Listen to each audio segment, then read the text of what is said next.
filing in.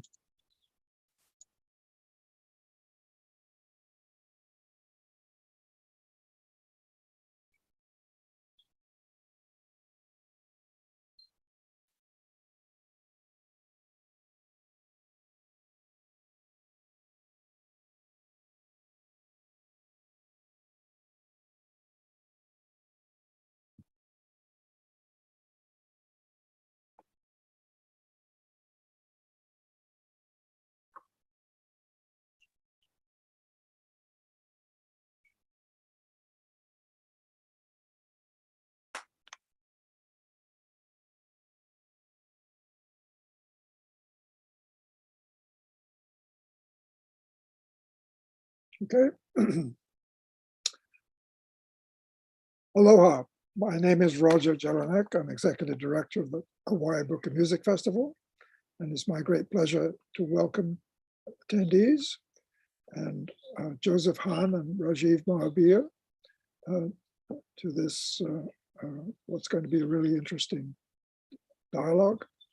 And I'll be coming back to you at the very end to tell you about how you can catch this again if you wish.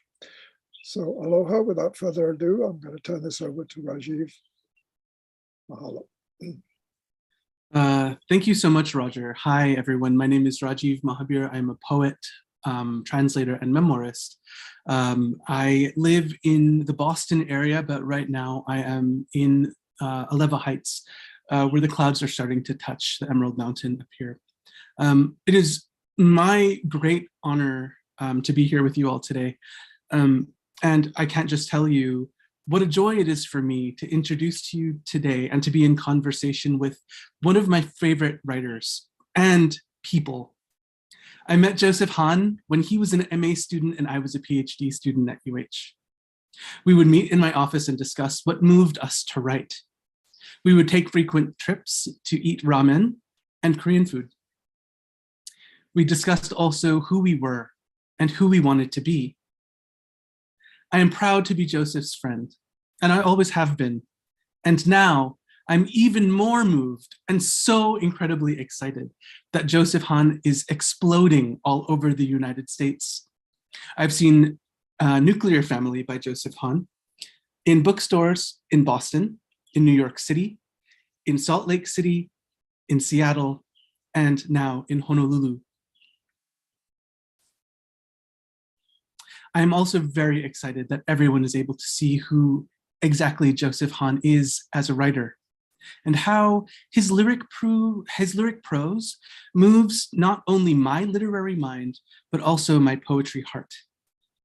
And now for the formal bio of Joseph. Joseph Hahn was born in Korea and raised in Hawaii. He is an editor for the West region of Joyland magazine and a recipient of a Kundiman Fellowship in Fiction. His writing has appeared in Nat Brut, Catapult, Pleiades, Shorts, which is Platypus Press, and McSweeney's Internet Tendency. He received his PhD in English and creative writing at the University of Hawaii at Manoa. He is currently living in Honolulu. Find out more about Joseph at joseph-hahn.com. Welcome, Joseph. I'm so excited to be here with you this afternoon. Thank you so much, Rajiv, for that beautiful introduction. And yeah, it's the joy of a lifetime being able to reunite with you in this way, to speak to one another as we have been having long conversations about literature. You know, my literary mind is at its best and has been because of our various interactions, conversations, collaborations that showed me what was possible for the work ahead, the art that I wanted to make and bring into the world. And the poet's heart that I have grew out of the abundance of, you know, wonderful, you know, being together as friends at UH through poetry and through those conversations as well. And that has had an extraordinary influence on how I write prose, A lot of the formal and organizational and structural decisions I made in the book regarding the narration, areas where readers have pointed out as concrete poetry. There would be no nuclear family without what is one of the greatest creative relationships that I've had. And I owe a lot to that journey through having met Rajiv and having been inspired by him and all of his work. I mean, you can just see how amazing Rajiv is as a poet, translator, scholar, mentor, prose writer. Yeah, he's been a long time influence on me, and me wanting to keep up, essentially, to aspire to such loveliness and tenacity too. Well, and speaking, oh yeah, I go was ahead. gonna say, well, thank you, my goodness. Yeah, please, enough about me. But yeah, as you've noted, it's been really nice to see the book going places where I never thought it would go. Thank you for that introduction. And really lovely for me to see this book on shelves, to see people picking it up because of how much the cover means to me. And so I wanted to preface my reading, which will be brief and an excerpt from the first chapter of the book, introducing what becomes known as the Jumping Festival for a land of divided spirits, a group of which, led by Taewoo, who is one of the major forces in the novel, attempts to build a tower to jump over what they believe is not an insurmountable barrier in the afterlife that's preventing them from reuniting with their siblings and their lost loved ones, even in death, because the separation that remains in the living and in our current reality remains ongoing as the Korean War is ongoing and as peace continues to be deferred. So it's cool for me to see readers touching these ribbons that have come to represent for me a calling out to the past and the future, that those whom we have been separated from are not so easily forgotten. We affix their stories to us, and we carry our memories of them. And so I invite readers to also think about who else they believe needs honoring, and which memories do we need to hold sacred as we move forward.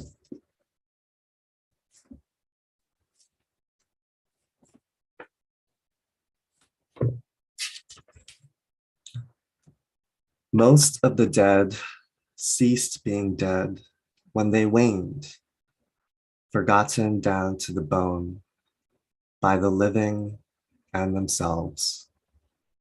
They tried to hold meetings where the dead could tell their stories with hopes that the dead could remember one another. Every story felt familiar, familial. Not all were lost to oblivion, thus lost to the wall, only to make it stronger. When the living tied their memories to the fence at Imjinka, writing down their loved ones' names on yellow, red, and pink ribbons, they made a curtain of the wall to be drawn one day into an opening. The ribbons affixed the dead to their hopes to see peace finally unfold, clouds of barbed wire parting way. For now, The ribbons could only poke holes through the wall, in the same way the living could clutch through the chain link, twisting their faces. This was enough to show the dead that perhaps the king fool Teu was right to believe the wall had its limits. And I'll stop right there. Thanks so much. Marvelous, Joseph. Thank you so much. I'm always like excited to hear you read from this chapter specifically, because it does such a good job of setting up the emotional stakes for the reader. If you're just joining us right now, I wanted to also say that, Joseph Han and I will be discussing his beautiful book, Nuclear Family. Joseph, as you heard in his reading, referred to the ribbons that were tied. And these are tied at the DMZ, is that correct? Yeah. Yes. And in memory of folks that have come before, in memory of folks who have been lost or separated, families that have been separated and divided by this, bifurcation and the haunting that remains of the Korean War, or one of the many hauntings, let's say. I'll also say that, like, just briefly, I'd like to say that this book actually follows the Cho family, who live in Honolulu and who own plate lunch places. And after Jacob, the son, is recorded trying to cross the DMZ, that all of a sudden an upheaval occurs. And this upheaval is one that is psychic trauma, but then it is also challenging of familial bonds as well as community bonds. What a strength of this book is the fact of its, acumen and its like real rootedness in place and location. And I have a couple questions about, Hawaii as place that I want to kind of get to, but right now I'd like to know and start this out by asking you, how did the idea come to you that, this is the book that I have to write? Like a prophecy. Yeah, I mean, it all came back to my circling obsession around the DMZ and why it persists as a barrier, not only physically but spiritually, a barrier that exists in our understanding of the Northern Peninsula, the understanding of Korea beyond what is exported and sold and glamorized today, that there are all these forces that continue to defer peace because war has been reverberating through the Korean diaspora for generations. It's passed down, and it creates the very condition and reality that we live in, that we can't feel safe or secure if we don't imagine that we have this great protection in the form of the US military and its presence around the world. And why is our freedom conditioned on lands having to be desecrated and poisoned all across the world? Why is our freedom and safety predicated on the increasing rampant destruction of the planet? And I felt that pain in its most focused way through the secrets and the unknowing that I felt toward my own family's history and how we ended up in Hawaii, moving from one militarized context into another. And so I wanted to write a book that showed that these contexts and histories are woven, and so are our solidarities as we attempt to understand what do we need to protect one another and survive. That has to be a community beyond our usual frameworks, such as the nuclear family unit. It requires us to think about our relationships to the lands on which we live, which is a trajectory that the character Grace goes through as she struggles with her mental health and anxiety and place, having been born on Hawaiian land, coming from a Korean settler family who has attempted to make a living in another militarized context. So, and lastly, long answer, but every time I think I return to the question, how do I write about the Korean diaspora in Hawaii? Where do I start? The answer was obvious. I need to start at the Korean plate lunch restaurant, because in my experience, that was the only thing that I was associated with as a Korean growing up living here. More to say about that history and the history of Keamoku and so forth.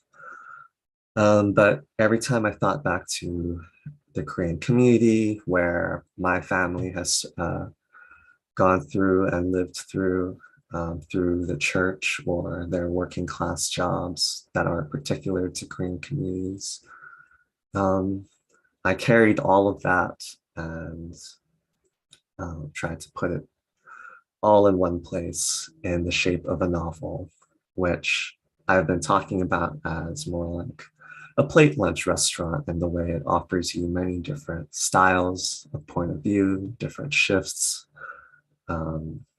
hopefully something for everyone.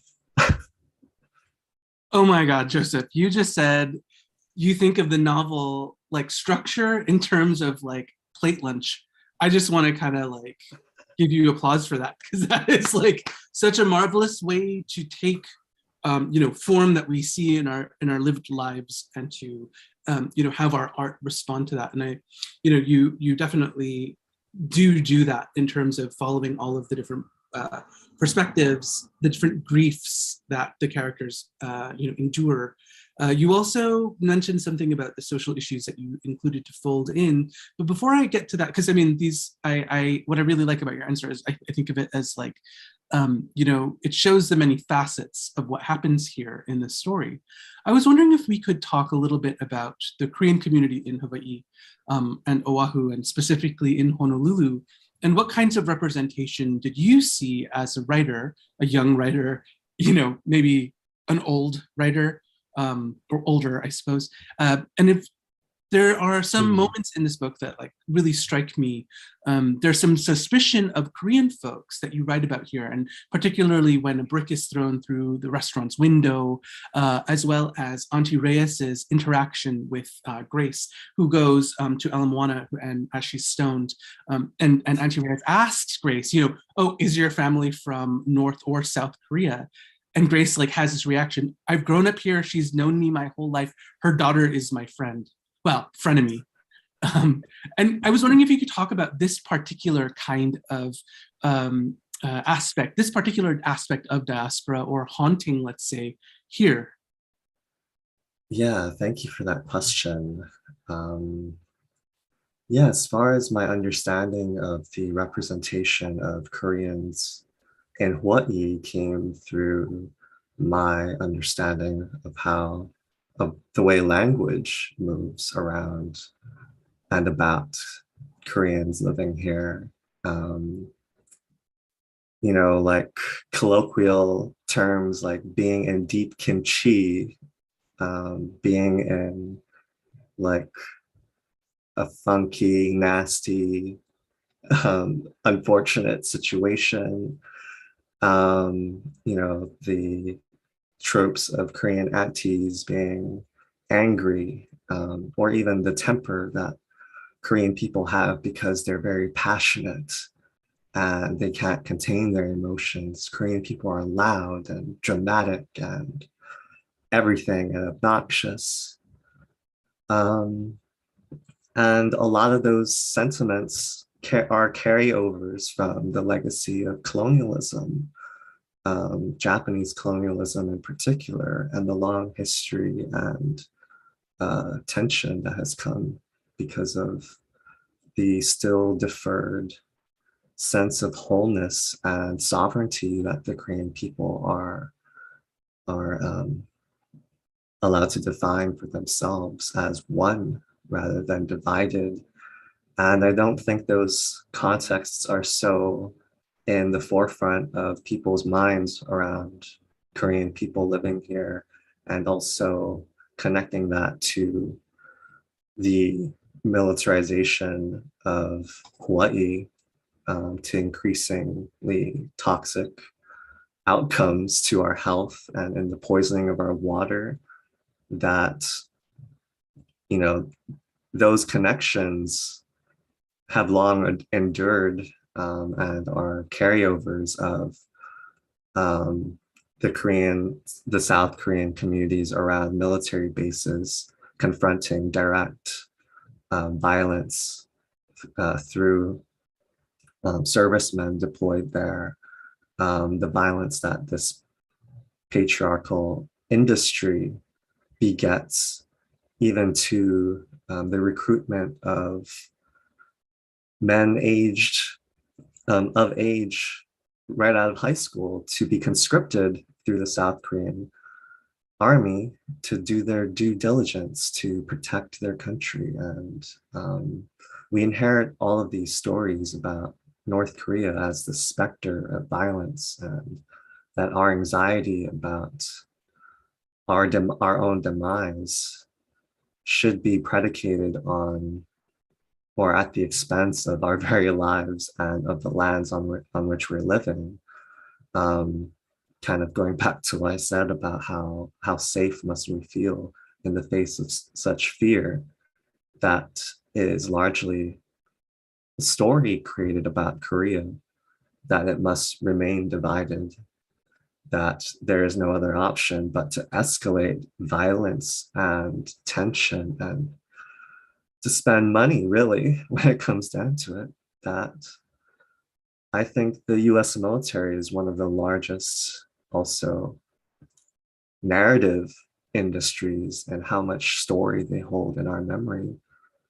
And the stories that are lost are the ones of family members that I've had to go looking for, and understanding my place in Hawaii as Korean, and how I've gestured toward these movements, these histories that bind us in struggle together toward realizing peace in our lifetime, restoration, healing, which are all things that Julian Ogden talks really beautifully about in his latest book, No Country for Eight-Spot Butterflies. Yeah, he had a really amazing event the other day. But yeah, lastly, on that note about the conflict that Grace gets in with her longtime auntie, I think that kind of anxious thinking about holding Korean people or communities in a certain estimation ties back to the war, and how we are always deemed either friendly and on the side of the US, or the enemy, one that needs to be challenged and defeated. But even as a friendly, you are never fully, a lot of scholars point to this dynamic as having the early framework for what we consider as the model minority myth, that even as a friendly, you are still suspect, and you are still prone to exploding and betraying your belonging by challenging and standing up to violence and militarization,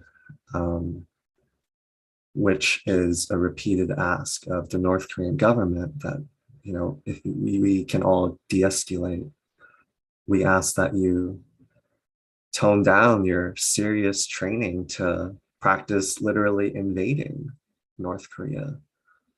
Practice that extends to what has been trained for here in Hawaii with REMPAC. And so, yeah, a lot of historical context, not as it is past and forgotten, but as it is living and enduring, even through our ghosts. That became the foundation for the work that I set myself to do as a writer.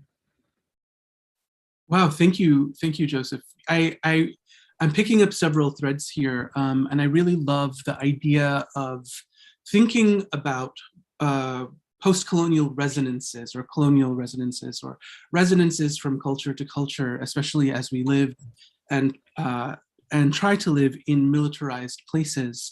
I think that the dehumanization that is coupled with that is because, as you are insinuating, that the Americanness or the belonging in a community can only ever really be approached as though some kind of mathematical asymptote. Like it's always like going to be deferred, like there's no actual realization of this. Because for America to be America, there needs to, the idea of it needs to have the thing that is not American to be co-created. So then, here we enter that space of what you're talking about, like to bear an animosity and to therefore militarize against as a way of asserting like a first person, let's say that a believable first person, which would be the American citizen who everybody else is in like a dirty copy of, a wonky copy of. Really, really, really fascinating stuff. Yeah, the Patriots. Totally. You in this book, and that's one of the things that, we read novels and we are left with so many questions, like where are the indigenous folks? Where are the social issues of the location that the person is writing from? You are very sensitive to this, and you in fact write lives that are affected by militarization and colonization, whether it is in Korea, whether it is in Hawaii. There's mention of, the TMT, the 30-meter telescope, of Red Hill, the DMZ, of course, and homophobia, as well as partition. I really am interested in the ways in which you also narrate and articulate Kanaka Maoli history and land access, as well as militarization. And I was wondering, because sometimes like I know, and maybe like this is like the thing that should never be spoken of, because it's, we need to be polite to one another without actually talking about the real issues, or at least like that's how it is in a place that I've been brought up. Like, don't ask these like hard questions, but I think that your book actually does ask those questions. It feels to me as though you've taken such a personal and artistic risk in making these parallels, as well as bringing up these situations. And I was wondering if you could talk a little bit about your decision to include it and what that was actually like for you, maybe emotionally, like personal journey-wise. If that's too much, because I'm asking you to actually even be more, like expose yourself even a little bit more. Well, I'd love to. Yeah, thank you for that brilliant question. Every day, I think it's a very common sight to wake up to the loud noise and booming of a military aircraft just whomping across the sky. And yeah, whomping is the verb of choice for me. Because I think it kind of captures how ridiculous it is that these are our everyday realities that we are just asked to put up with and live with at the very expense of our living, as military lands occupy, so many acres that aren't being used as lands to feed communities and to grow in abundance as it had for time immemorial. And yet,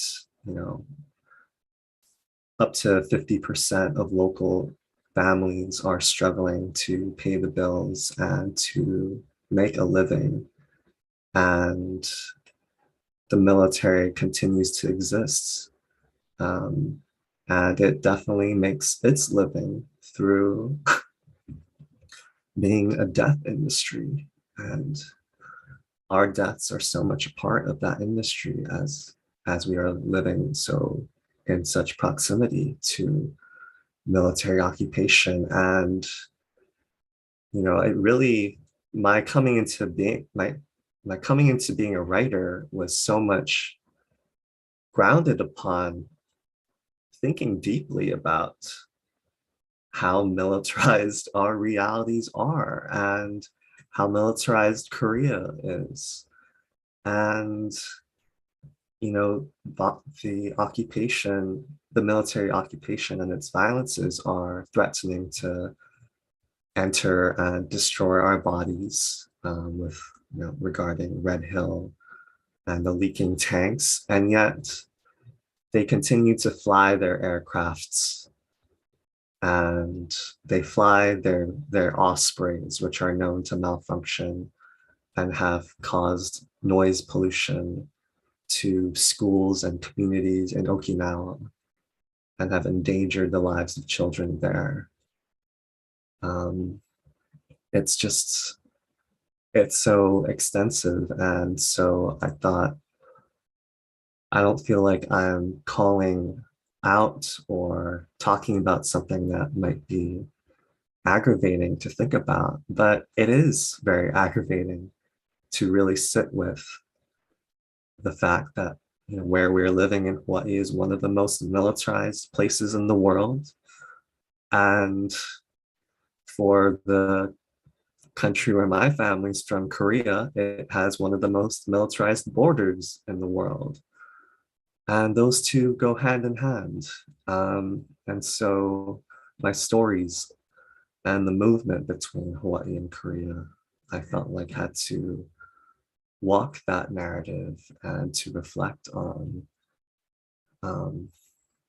the enduring violence of war that has been brought to bear on the Korean Peninsula and all throughout Hawaii. Wow, thank you. Thank you for this. How militarized your reality has been, in not only where you are presently, but also in thinking towards a home that was familial, in Korea. That's astounding. I'd like to also say to the folks who are watching that in about 15 minutes, I'm going to open up and ask you all to please, if you have any questions, to please type them in the Q&A box, or to put them in the Q&A box, I believe. And if there's not a Q&A box, then perhaps put it in the chat. That way I can definitely have a moment to answer your questions that you have that are burning. I know I have all the access all the time, believe it, or not. I'll text Joe, hey, what about this? Or I have that luxury. If you do not, then, and even if you do, please, if you would like to contribute. Yes, any questions are welcome. Thank you so much for being here. Yeah. I mean, without you all, anyway, whatever. I am so grateful to be watched by you and to witness that you're witnessing this conversation. It's really happening. So I want to also now, Joseph, kind of pick up on that these particular griefs that you have been outlining for us, and being militarized and certainly colonized is a huge grief. But at the center of this book is a family story who stands at the nexus of all of these, paths that you have just enumerated for us. And so what we are presented with is this very nuanced portrait of several generations of a family, and that grief that haunts them all like their ghosts, the Cho family. So, for example, the son, Jacob, being in the news, and that negatively affects the parents' lunch places, and then essentially the legacies of both, both parents, as well as Jacob and his sister Grace. Grace herself, who is smoking so much pakalolo that she neglects the prospects of her own future and also the relationships in her family. And of course, the Cho matriarch, who didn't have a relationship with her father, and the ghost of Taewoo, who in the next world is also living through, or I guess afterlife living, through the grief of that bifurcation, the DMZ. And I was wondering if you could talk a little bit about those particular family griefs, and of course, like the community space that was also the church for this family. And what does tapping into that grief activate for you as a member of, like, or a participant in these communities that you both write about and write for? Yeah, that's a beautiful question, Rajiv. Yeah, I mean, with grief comes gratitude, I think, and that's something that Julian Agund talked about and spoke to really in beautiful ways the other day, about how you inherit and become a caretaker of stories, as a way to bring more awareness to how you live, and what kind of stories you will tell. And I wanted one that I could pass on, as a story distilled from many different influences and inspirations. A story about reunion. As much as our lives are disrupted and conditioned by separation, what I've been really grateful for is seeing how the book has connected me to Korean people all over. How the book has become an occasion for us to collectively remember times when we were joyful and together, goofing around, which is something that I moved toward, as the family characters are isolated in their respective chapters, and paying attention to how am I writing about them and their dynamics when the chapter heading is their name. What insights do we then get when we shift into different spaces, but also ways of being in the world, as Tewu as a spirit and what pain he carries, or the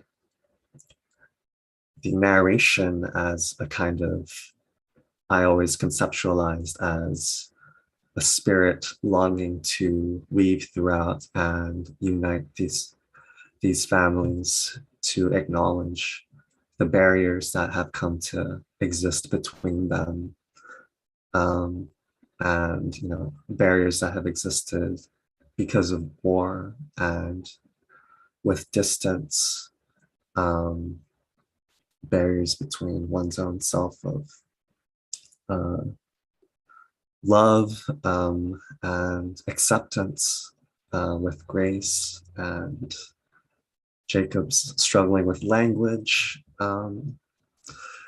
Though I tried to chart all of these different lines between the families, the extended families, as the novel moves to talk about the matrilineal line of this family and the importance of the story held by Pek Harmony, Tewu's wife, who I think is equally, if not more important than Tewu as the driving force in this book, because her story serves as the emotional center of this book and why I wrote it, because it was something that clarified the importance of carrying this wish to return, to see and look after and remember our loved ones that continue to be lost, and that we can search for them through memory and through our storytelling.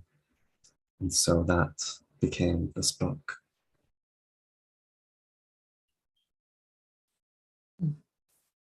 Can I say, like, damn? Damn. I don't know if I can say that on this channel. Yeah, go. And I'm sorry, but wow. And you point to something that I've been actually meaning to ask you.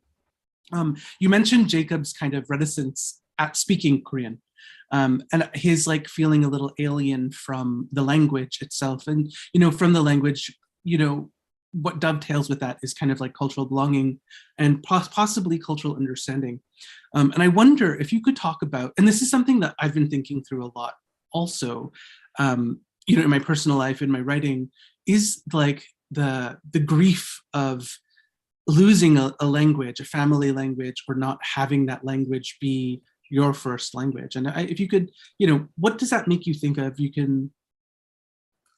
Yeah, I mean, it's the paradox of my life as a writer, really. It comes down to how my parents brought me to Hawaii in order to gain an English education that prevented me from being able to access the very histories and languages that I needed to connect to them. And in that place of story that could have helped me know more deeply and myself and what place I have in this life, was the story of sacrifice of immigration, of the sacrifice of living in diaspora and my family having to work to support me and my grandparents as I continue to be a good student and be a good Christian boy following my grandmother around at various Korean community churches. And their storytelling was my learning of the various storytelling principles that guide the work that I do. So much of my life and learning about stories has been through the Bible as a sacred text.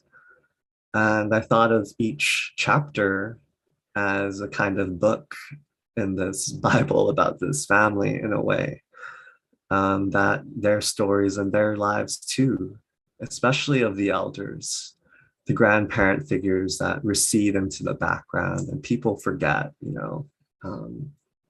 but you got to check in with your elders and ask after them, and because they might have something to tell you. And that's one of the key plot points of this book. Are you listening to the stories that are there, that are waiting to be heard? And how do you carry that story forward is and continues to be a driving question of my life and work. Whoa, like Korean as a ghost tongue, as in like a ghost language, but literally also the tongue of the ancestor that is a ghost. It's like the way you connected that is like it makes me I have chicken skin, but then it also like it activates another part of me, and you've seen all my questions, Joseph, and sorry for the couple of the curveballs that I threw, but I do want to ask you this one, which is kind of fun, based on kind of like also your answer here. There's so much spirit action in this book, like interaction, intra-action, etc. From lines and lines of ghosts who like wait around by the DMC, the way they interact with the living, in real life or in conscious life, as well as in the dream world. And I guess, it is October and all. Halloween is coming up, which is like one of the many celebrations of ghosts. But I guess I wanted to ask you, do you believe in ghosts? And this is like, I'm outside, maybe inside of the metaphorical and outside of the metaphorical as well. Yes. Well, yes, spooky season, nuclear family is a great read. So pass that info along as you will. Hand it out with your candy to your adult friends, and the youth in your life. Totally. But yeah, my grandmother likes to tell a story about me as a young child, that I was attuned to spirits. And I would like to direct the audience to an essay that I wrote about that in the New York Times Magazine. And it's specifically about the cultural practice of ancestral worship, or chesa, where we, on death anniversaries, gather food in celebration of the memory of the lost loved one and an ancestor, because we are only fed and nourished if our dead are remembered and also fed. And we too are invited to eat with them after they partake first. So the book is a calling out toward our ghosts, inviting them to eat, to commiserate. And I came to ghosts as a subject because I was possessed by this tenacity that belonged to Teru, to figure out how to breach and overcome what is supposed to be an insurmountable task, that the wall extends so much higher and deeper into both reality and afterlife, knows no bounds for these characters, but there is a way, as I allude to with the ribbons and crossings that are possible if we can only continue to imagine crossings and reunions to take place. Yeah, ghosts and Korean people are, I feel, they go well, really well. Thank you. Yeah. Yeah, thank you. Oh, sorry. And yeah, they will stop at nothing to get what they want. And yeah, so I thought a lot about the idea of how there's this lingering, unresolved conflict that persists. How we think about peace became the primary concern of why the spirits, as you encounter them in the book, keep enduring. And a lot of the time they're enduring out of this, what I conceptualized as an enduring wish to stick around, to be able to find their living descendants or their loved ones if they're still alive, to see their face once again. And that idea was very much caught up in a really important passage and translation of saying, "I miss you" to someone in Korean literally translates to, "I wish I could see your face." And so that kind of connection is something that I've thought about as the Amma character repeats that to her sister over the telephone, how the maternal grandmother talks about this wish that persists and endures throughout her life and continues to endure for all of us. Thank you. That's so beautiful. I wish I could see your face. Well, thank you for answering my questions. I'm going to turn now to the audience questions we had. Yes. So, first of all, what are some of the most challenging parts of writing this book?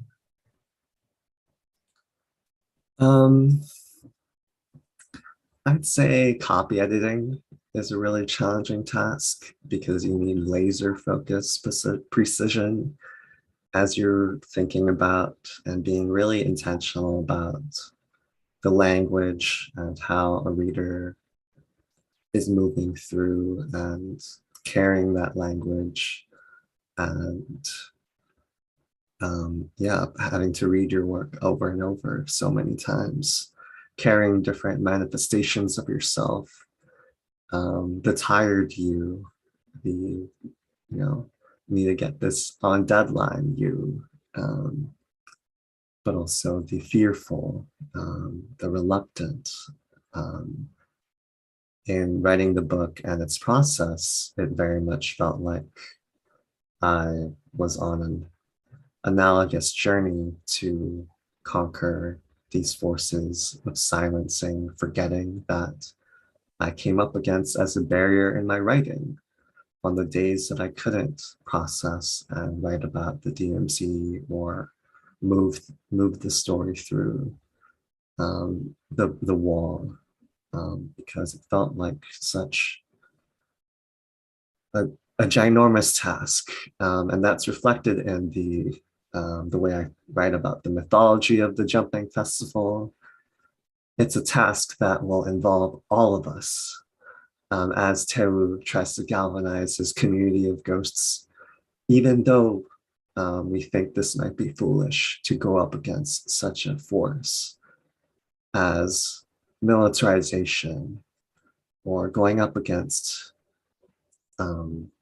violence on these such absurd scales, that though we might be called foolish, it will take all of us, and that's informed some of the visual choices in the book, and the visual moments, which I would say was the second hardest part, manually designing those moments in the book, the eye strain of doing such a task, and I hope it paid off. Is it okay if I show? Yeah, definitely. Okay. Yes. I don't know if y'all can see that, but these are made of words, king, fool, which is actually what Tewu means, right? King Fool is the nickname that the jumping festival participants give him for, to make fun of him. Yeah. Thank you.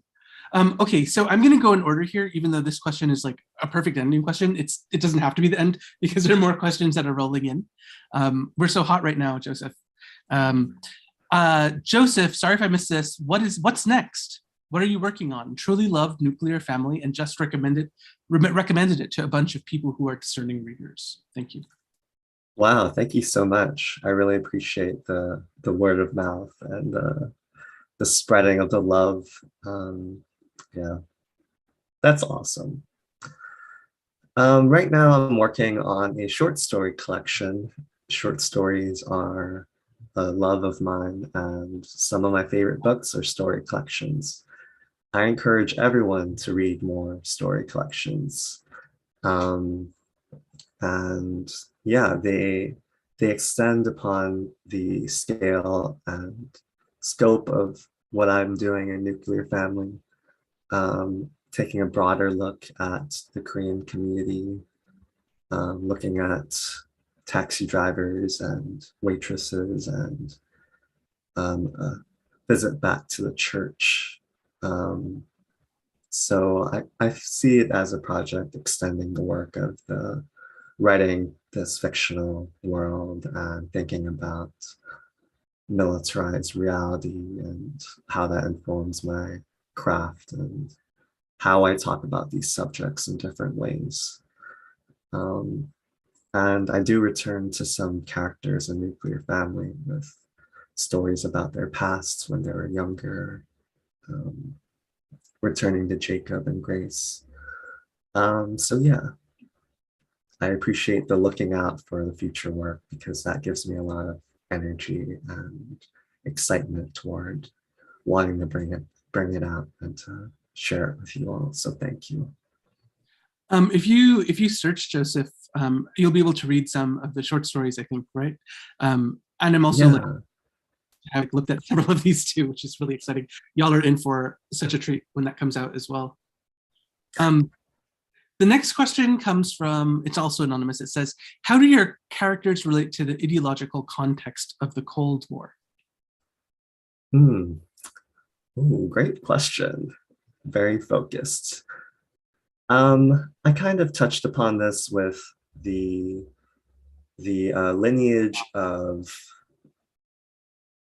narrating Korean people as either friendly or suspect, and how that ties back to the growing anxiety and the seeds of the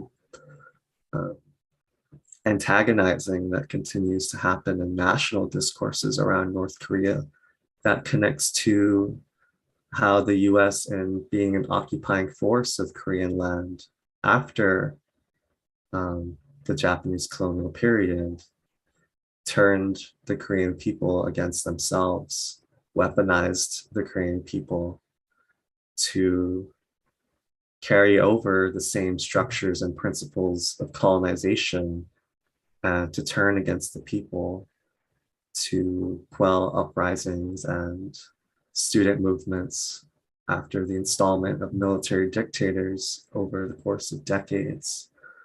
We've always been turning against one another, and also our connection to war, I think, always puts Korean people in this militarized context that stems back to how we were split, divided as a people, but also the split that occurred between being friendly or being the enemy.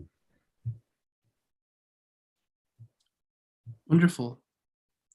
We are also asked, it's more of a comment. I can relate to this so much as an Irish American. Colonization, division, militarization, loss of language, and even ghosts. There will be a movie forthcoming out soon with Colin Farrell called The Banshees of Sharon. I'd like to hear your reaction to these similarities. Wow, that's a really great recommendation, and I'll definitely keep note of that. But yeah,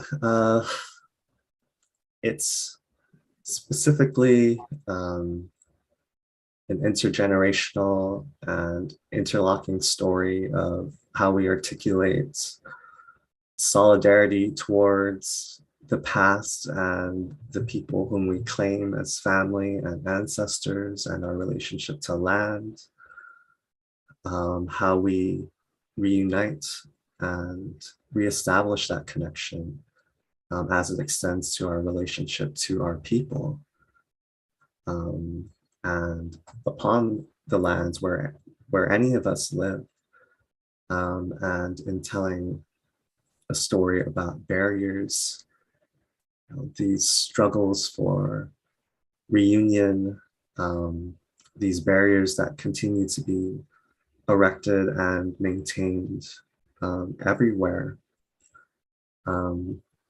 not only militarized, but as far as nations, and down to the nuclear family household. I think, though this book is specific to these places that have shaped me, I appreciate how you as a reader were able to come to and bring and share your own history. And it's something that I love to learn more about, as I can build solidarity beyond Korea and Hawaii to ever more places.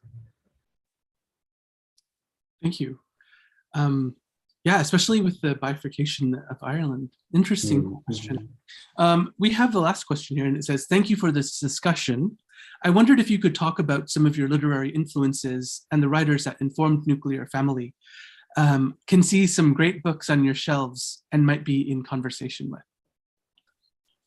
Well, I hope it was made clear from the start, but Rajiv Mohabir has been one of my primary literary influences during this lifetime. And yeah, our collaboration and thinking about poetry, Rajiv's very nurturing and graceful approach to understanding what I was trying to tap into in starting to look more deeply into these histories of war and colonialism and division as it came up in our conversations about Korean American poetry, and especially Korean women poets who have built this lexicon around discussing these histories and forces that continue to shape and define our lives. And so that led me to reading a lot more widely in Korean American literature. Alexander Chi, who graciously provided a blurb for the cover of the novel, is one of my preeminent influences. And here in Hawaii, I was also very fortunate to work with Shauna Young Ryan, whose novel Water Ghosts also helped me think through structure and memory and moving through characters and point of view. There's so many to name that I could go on for another hour, perhaps, breaking down exactly what has influenced this part or that part. But yeah. Well, thank you. I'm so thrilled and honored to be in conversation with you. And thank you for your generous answers, Joseph. I'd also like to thank the Hawaii Book and Music Festival for making this happen, and to the organizers, Roger Jelinek, and also Colin, who's working behind the scenes here to make sure this all goes well. Thank you all so much for being in attendance this afternoon. Aloha. Thank you both. That was an extraordinary dialogue, very intense and very heartwarming.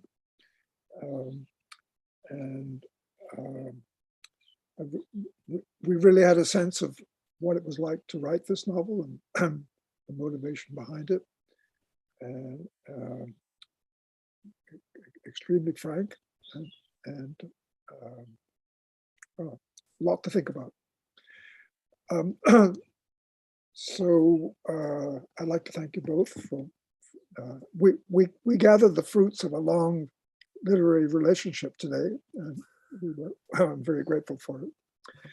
I have one very different kind of message. We're going to try very hard to be in person next year, again in October at UH Manoa, and that takes a lot of funding. And so we're having a fundraiser on January the 26th, and I encourage you to put that in your calendar, and I will be reminding you endlessly through this month and beyond. This kind of dialogue is exactly why it's worthwhile.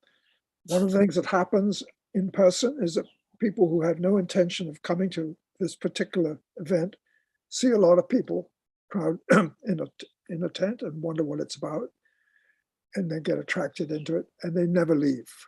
And we have the experience.